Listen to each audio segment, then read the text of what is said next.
How you doing, everybody? I'm Strangest Amethyst, and welcome to the finale of the Sonic Generations Project's playthrough. We're going to kick off by extinguishing some flames of disaster. It's time to take down Iblis. I found a Chaos Emerald. Don't touch it! What? What's this?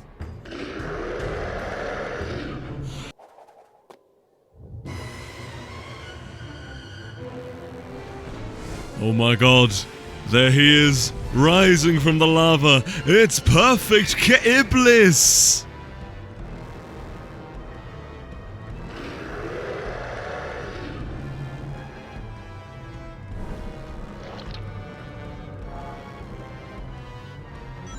So, here we go. This is the Iblis fight, which, as I mentioned back in the Silver Boss fight, it's pretty much a direct reskin of the Perfect Chaos boss fight from Sonic Generations.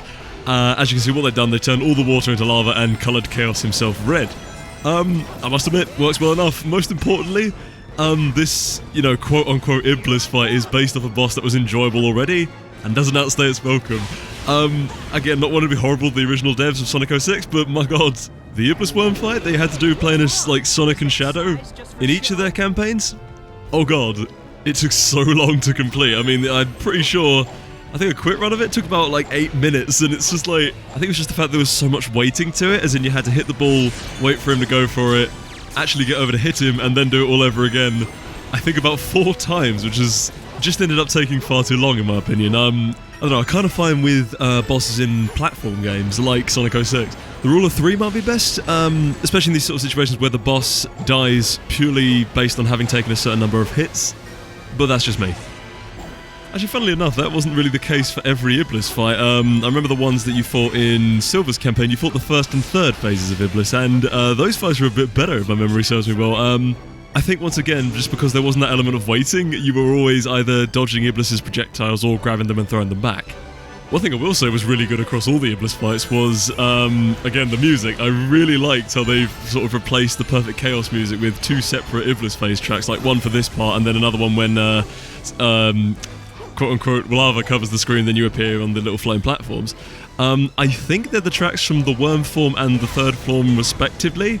They've both got their merits. I mean, I really like the heavy bombasticness of the Iblis worm form track, where it's all like, just like da-dun, da-dun, da-dun, da-da-da-da. And, of course, the third form is like, well, very suitably climactic, which makes sense considering he's meant to be Silver's final boss in 06.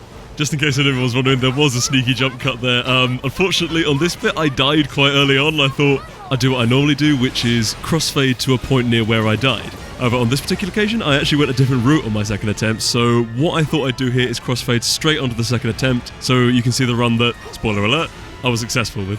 Just going along here, through the rings, fumbling with the jump, and bam, good night Iblis, Silver would be proud. Oh no, I can't believe it, you hit my head thing and now I'm dying, oh gosh. Oh no, this is most unexpected, oh goodness, good night everybody, Iblis signing off, oh. Well, that was weird. Alright, anyway, so how do we do? Come now. Ah, well, fair enough, can't win them all.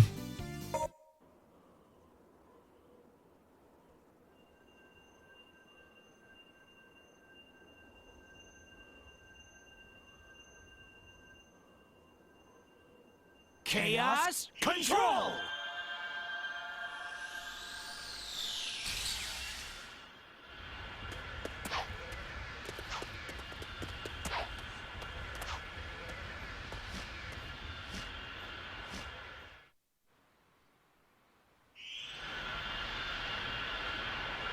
Ow! Looks like we made it back in one piece. Where did Shadow and Rouge go? Did they appear someplace else? Those two can take care of themselves. Oh yes, the newspaper. I just love how it reads, you look at it closely. The festival was attacked. The Daily Soriana, Hedgehog of Mystery. Some say the quality of journalism in Soliana has declined in recent years. Alright, without further ado, we casually drift into Radical Train, the final level of the 06 project. Now, in my opinion, Radical Train is a really good level, both in terms of the 06 project and Sonic 06 itself. And that thought is pretty much built entirely around the level's objective, which is we're trying to stop the train that's carrying Elise or Eggman's train in Shadow's campaign from either crashing into a bunch of explosive crates or just escaping, respectively. That whole element, to me, adds a great sense of, like, genuine urgency to the entire stage. When me and my uni mates were playing this a couple of years back, we were getting genuinely tense with whoever controlled the stage at the time, yelling out, "Get the switch, get the switch, get the switch," pretty much constantly. And we did have some, like, incredibly close calls as a result. One thing I noticed is that it seems like they've really magnified that for the 06 project.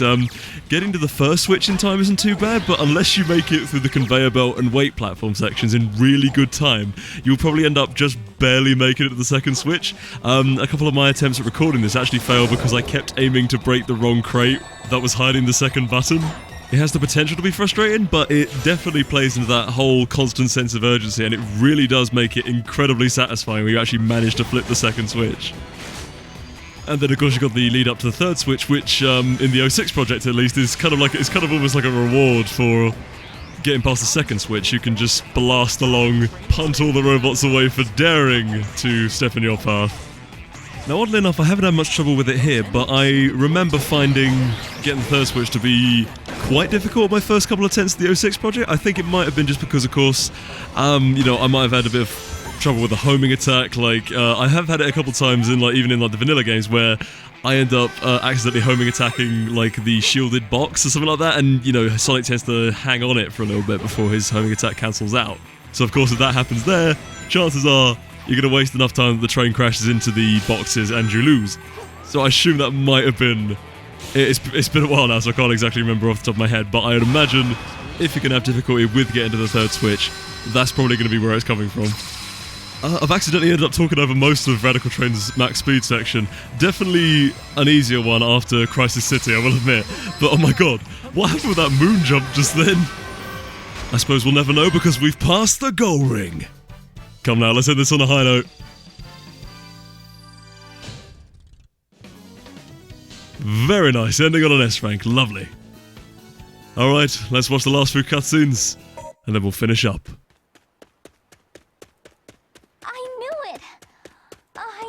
Return. You had to. Huh. You again. This time, there will be no more interruptions. The Iblis trigger must die. Sonic.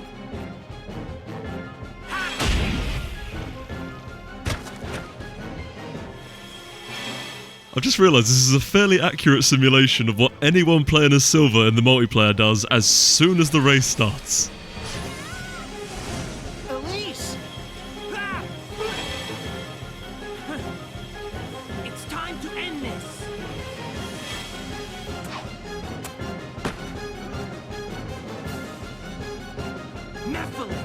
Mephiles! Why are you in color now? I'm Shadow the Hedgehog.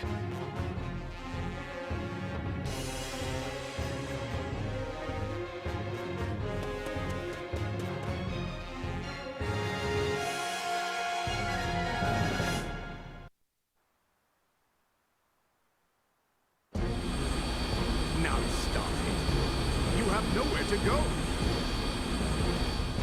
I would rather die than be your prisoner again. So what are you going to do, Princess? Do you plan to jump?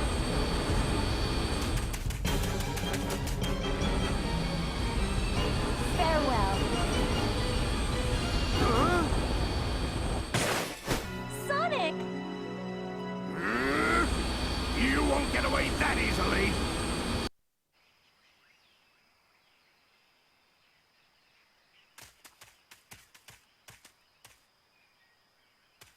That was a gutsy move back there.